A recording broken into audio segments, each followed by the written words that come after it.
After many years of staying quiet, Willie Nelson finally opened up about the rumors that almost destroyed his career. He talked about the government raids that shook his life, the addictions he kept hidden for years, and the family members he wished he could have saved but couldn't.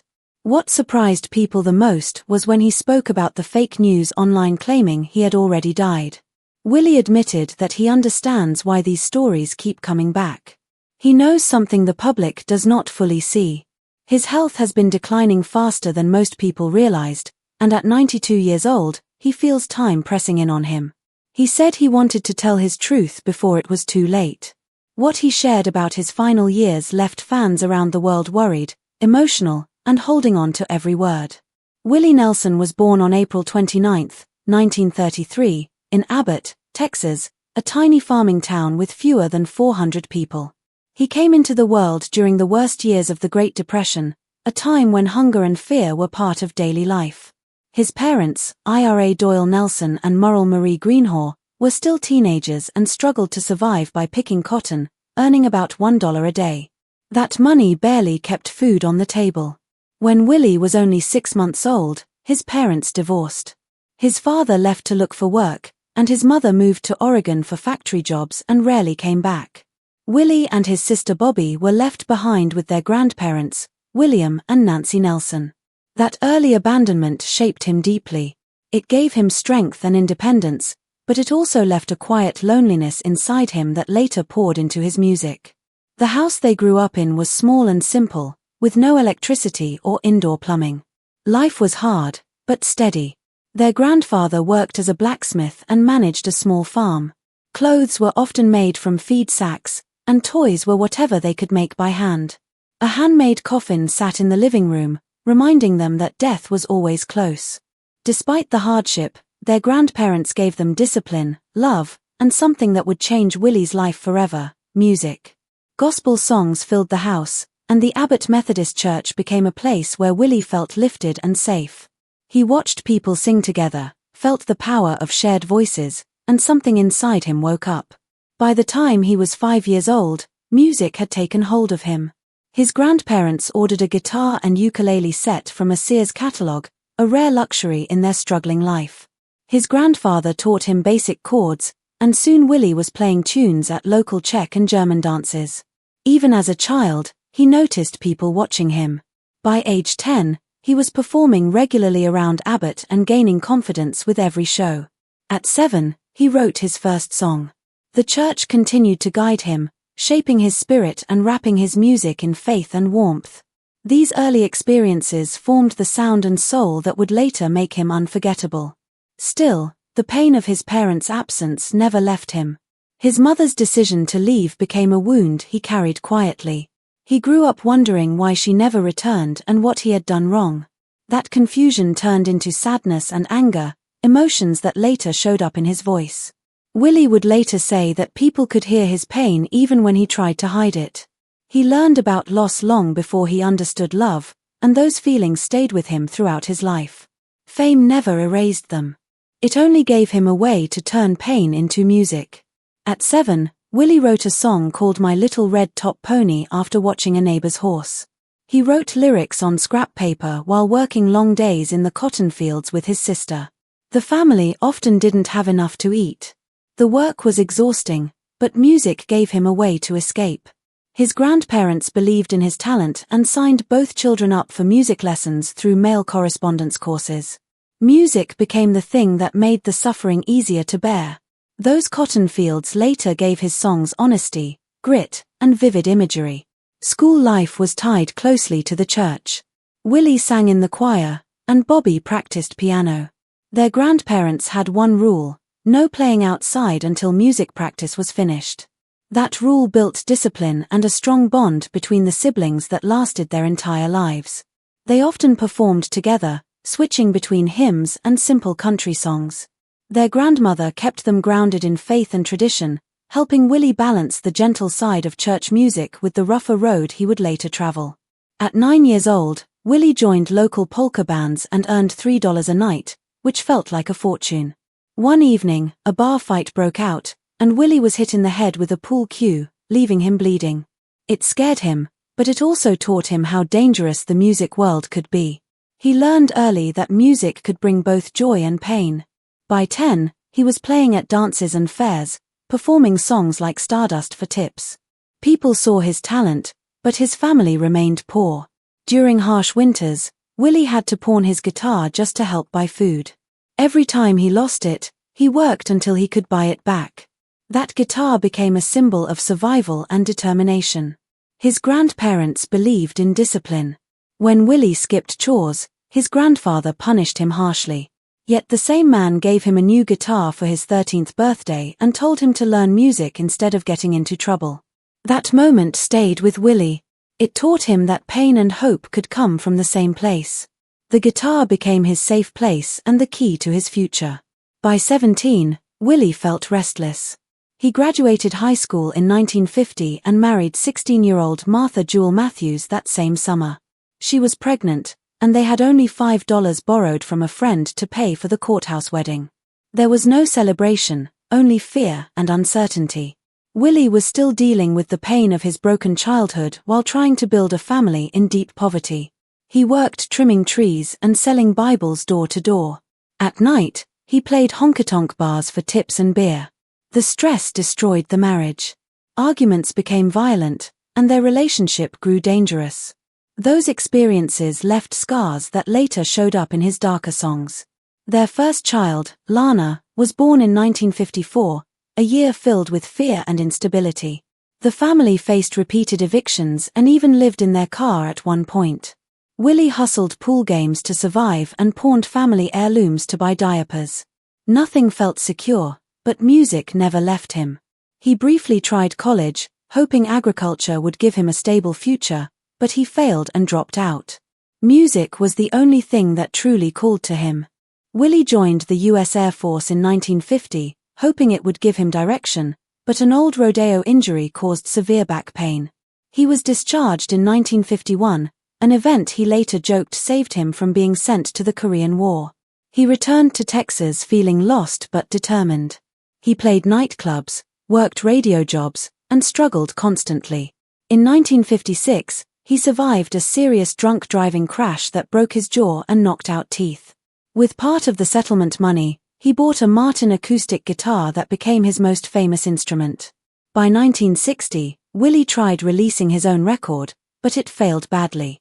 Discouraged, he burned many of his unfinished songs, not knowing one of them was crazy. Still, he kept going. He moved to Nashville with almost nothing, slept on couches, and played wherever he could. A small songwriting deal changed everything. His song Hello Walls became a huge hit, finally proving his talent had value. Soon after, Crazy became a massive success, pulling him out of debt and changing his life forever.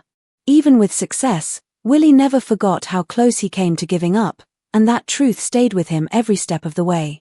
In 1963, Willie Nelson wrote a song called Pretty Paper, a gentle and emotional piece inspired by a disabled man he used to see selling pencils and paper on the street during Christmas time. Roy Orbison recorded the song, and it became a holiday hit, reaching number 15 on the Billboard Hot 100 chart. While other artists like Orbison were gaining fame and momentum, Willie was still struggling behind the scenes. In Nashville, he worked as a sideman, playing on other artist sessions for very little money. Some nights he earned as little as $75 for hours of work that stretched late into the night. His fingers often went numb from playing so long, and he quietly hid his growing marijuana habit as a way to cope with stress and exhaustion. The pay was low, the hours were brutal, but Nashville was slowly shaping him, even when it felt like it was wearing him down. In 1965, everything shifted again. After a bar fight in Nashville where Willie punched a fan, he decided he had had enough. He walked away from the city and returned to Texas, hoping to reset his life. There, he opened a bar called Willie's Place in Fort Worth. The idea seemed promising, but the reality was harsh. The bar only lasted 6 months. The crowds were wild, fights were common, and the business was unstable. Still, something important happened during that time. Texas audiences connected deeply with Willie's raw, unpolished sound. They didn't want the smooth, controlled Nashville version of country music. They wanted honesty, grit, and freedom. Austin, Texas became the place where Willie truly found himself. The music scene there was different. Hippies and cowboys stood side by side, listening without judgment as Willie blended country, folk, and jazz in ways that felt natural to him. There were no strict rules, no pressure to look or sound a certain way. This was the beginning of what would later be called outlaw country, a movement built on independence, rebellion, and creative freedom. Willie was no longer trying to fit into Nashville's mold. He was breaking it. Even so, he signed another deal with RCA's Nashville division in 1965, earning about $10,000 a year. Despite the steady income, he still struggled to fit in.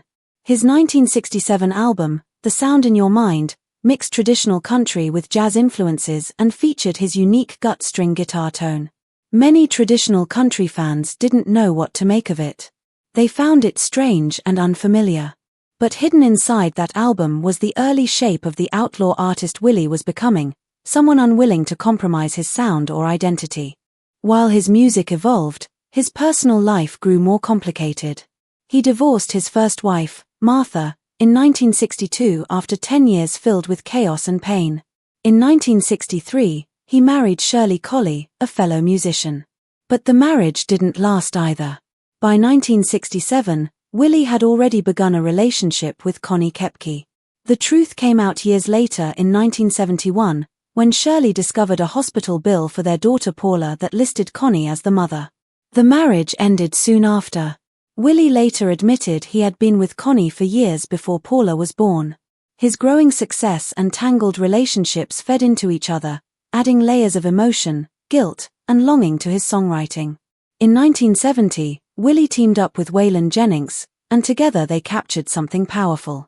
After a long poker game in Fort Worth, they wrote Good-Hearted Woman, a song that spoke directly to restless musicians who felt trapped by Nashville's rules. It celebrated loyalty, struggle, and freedom. The song became an anthem for artists who refused to cut their hair, soften their voices, or change who they were just to fit in. Underground recordings like Shotgun Willie began spreading through smoky bars and living rooms, quietly building the foundation of the outlaw movement. In 1972, Willie signed with Atlantic Records, a move that gave him more creative control than he had ever had before. He recorded Shotgun Willie in New York with producer Doug Sahm and other respected musicians. The album blended traditional country with jazz energy and rough edges that felt honest and alive. One of its standout tracks, Whiskey River, later became Willie's signature concert opener. The album sold about 500,000 copies and marked the moment Willie fully stepped outside the box Nashville had tried to put him in. He was no longer an outsider struggling to be accepted. He had become a leader, and outlaw country finally had a clear voice. In March 1974, Willie released Phases and Stages, an album that felt unlike anything country music had seen before. It told a complete story about a failing marriage, split into two parts. One half was told from the woman's perspective, and the other from the man's. The songs explored heartbreak, divorce, and the quiet pain that lingers long after relationships end. Willie recorded the entire album in just 2 days at Muscle Shoals in Alabama with talented musicians like Fred Carter Jr. and Barry Beckett. Producer Jerry Wexler encouraged Willie to sing over a rhythm and blues-style backing band, giving the album a bluesy, emotional edge that pulled listeners in. Willie worried the album might fail, especially since concept albums had not always worked well in the past. But this time, it connected. Bloody Mary Morning reached number 17 on the Billboard Country Singles chart, and the album climbed to number 34 on the Country Albums chart. Slowly, people realized they were hearing something special. It wasn't just a collection of songs. It was a story that felt real and timeless, setting a new standard for storytelling in country music. In 1975, Willie took an even bigger risk. He released Red-Headed Stranger, an album so simple and stripped down that executives at Columbia Records nearly refused to release it. They thought it sounded unfinished, too quiet, and too raw. Willie had recorded it for only $4,000 over 5 days, a fraction of what most albums cost at the time. While other artists spent hundreds of thousands of dollars layering sounds and instruments, Willie argued that adding more would ruin the album's emotional power. After much hesitation, Columbia finally released it as it was. What happened next shocked everyone. Red-Headed Stranger shot to number 1 on the country albums chart and sold more than 2 million copies. Blue Eyes Crying in the Rain became Willie's first number 1 country single. The album proved that honesty and simplicity could be just as powerful as polished production. Its success funded large tours and changed how the industry viewed creative control. Willie had won the fight to be himself. But while his fame grew, serious trouble was building behind the scenes. By the mid-1970s, his manager had invested much of Willie's money into risky cattle and oil tax shelters. When those investments collapsed, Willie was left exposed. He ignored warnings and focused on touring and partying with Waylon Jennings. By 1977, bad financial decisions left him owing the Internal Revenue Service $2 million. Over time, penalties and interest pushed that number beyond $16 million. In 1990, federal agents seized nearly everything he owned, including awards, guitars, and master tapes. It was a devastating blow.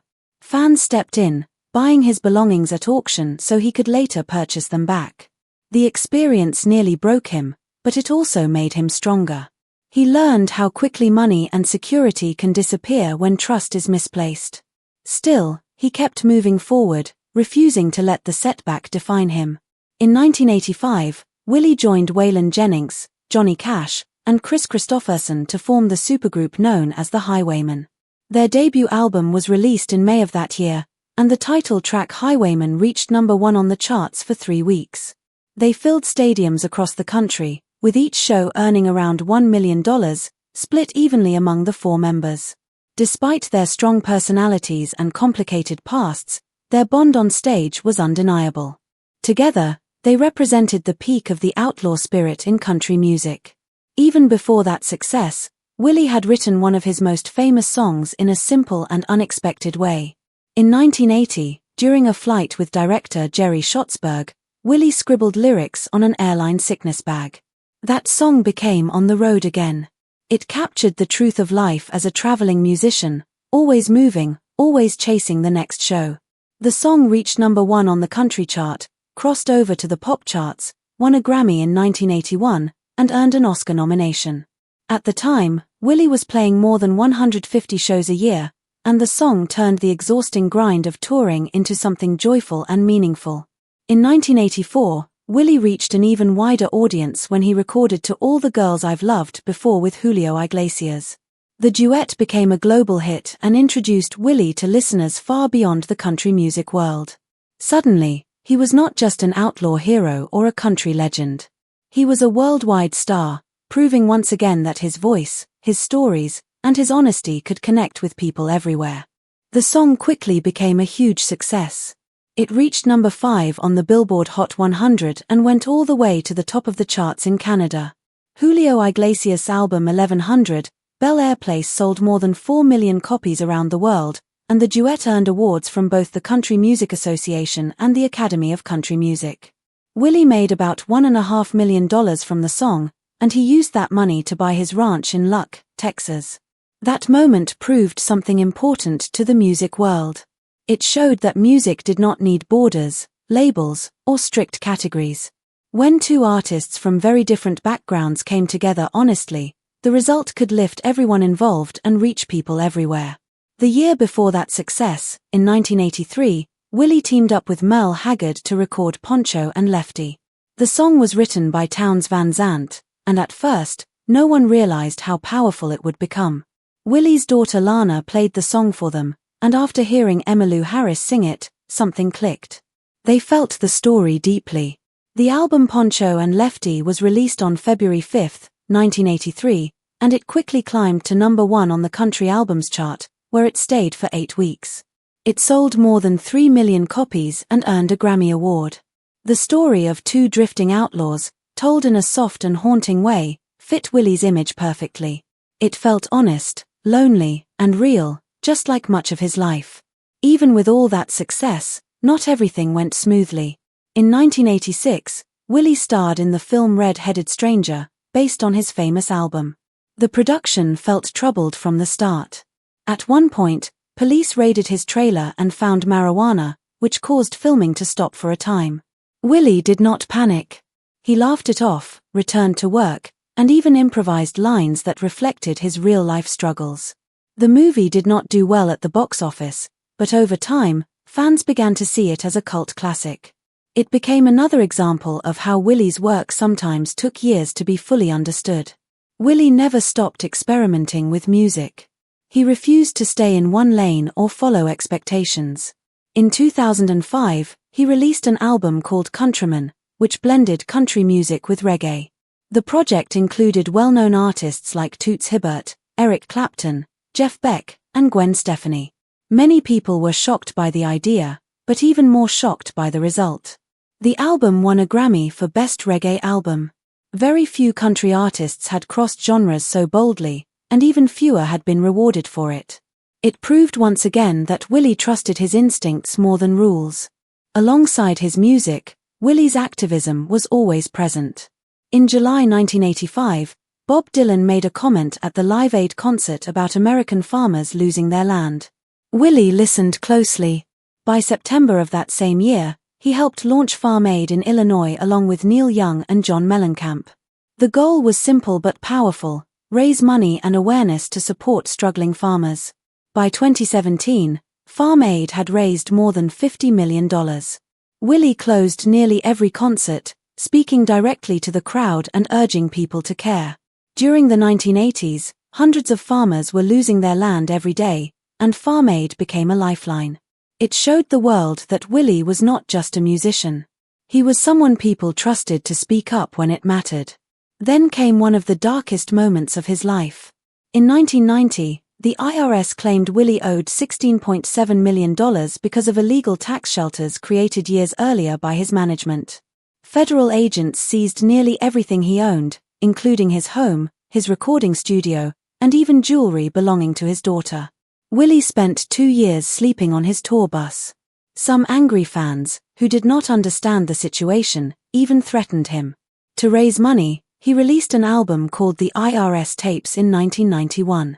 It brought in about $3 million. By 1993, he settled his debt after paying $6 million. It became one of the most public financial collapses in music history. Still, Willie survived it with patience and determination, proving once again that he could endure almost anything. Trouble had followed him long before that and continued afterward. In 1978, he was arrested in the Bahamas when customs officers found a single joint in his jeans. He spent the night in jail, was released, celebrated, and ended up breaking his nose. The judge later dropped the charges but banned him from the Bahamas for life. Willie accepted it and never returned. In 2010, at the age of 77, he was arrested again in Sierra Blanca, Texas, after police found 6 ounces of marijuana on his tour bus. He paid a $500 fine and avoided jail, but the news spread everywhere. Government agencies had targeted him before as well. During the 1980s, DEA agents raided his ranch more than once. Willie fought back by suing his accountants for fraud and continuing to release music to stay afloat. Even at his lowest points, he found ways to move forward. His activism went far beyond music and marijuana. In 1972, Willie was jailed for protesting the Vietnam War.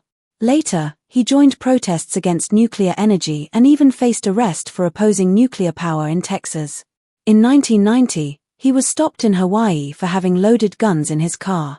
He never backed down from his beliefs, even when they caused trouble. He believed that standing up for what mattered was more important than comfort or safety. The deepest pain of all came on December 25, 1991. Willie's son Billy, just 33 years old, died by suicide at his cabin in Tennessee. Billy had struggled with alcohol and had entered rehab in 1990. He was trying to change his life. Friends said he seemed hopeful the night before, but the next morning, he was gone. Willie said it was the most devastating moment of his life. He later wrote the song Healing Hands of Time in his son's memory. The loss changed him forever, leaving a wound that never fully healed. His family carried other quiet struggles as well. Renee, born in 1953, remained mostly out of the public eye until she was officially acknowledged in 2012. She battled addiction, as did her sister Paula. Paula began using drugs in her teenage years and later entered rehab in San Diego. Willie admitted openly that he had not always been there for his children. His career kept him constantly on the move, and those miles were filled with regret he carried quietly. Through all of the chaos, one person stood firmly beside him. Annie D'Angelo met Willie on the set of Honeysuckle Rose, and they married in 1991. When the IRS claimed he owed more than $30 million, Annie stepped in without hesitation. She studied the finances, helped negotiate settlements, and never once made the crisis about money. She simply said she was already fine and asked how she could help. Their marriage survived everything, even when bankruptcy felt close enough to touch. In recent years, Willie's health became another challenge. In the summer of 2024, he cancelled several dates on the Outlaw Music Festival due to worsening emphysema. Decades of smoking had damaged his lungs, and at 92 years old, performing took far more effort than it once had.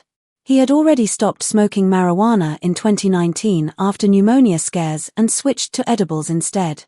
Fans worried about him, but Willie continued to perform whenever his body allowed. In 2025, strange death rumors created by artificial intelligence flooded social media. Fake images and stories showed Willie hooked to machines or collapsing. The rumors spread quickly and frightened fans around the world. Willie responded in his own way. He posted a simple photo of himself resting on a couch and joked about it. His calm humor cut through the panic and exposed how dangerous false digital stories could be. Now, at 92 years old, Willie Nelson stands as a living cultural landmark. He has sold more than 200 million records over 6 decades. He received Kennedy Center honors in 1998. He continues to release new albums, including Oh What a Beautiful World and Working Man, and Willie Sings Mel in 2025, both earning Grammy nominations. He practices Tai Chi every day, mentors young artists through luck presents, and still hosts concerts at his ranch. Even after a lifetime filled with struggle, loss, controversy, and triumph, he keeps moving forward with the same steady rhythm that has carried him since the very beginning.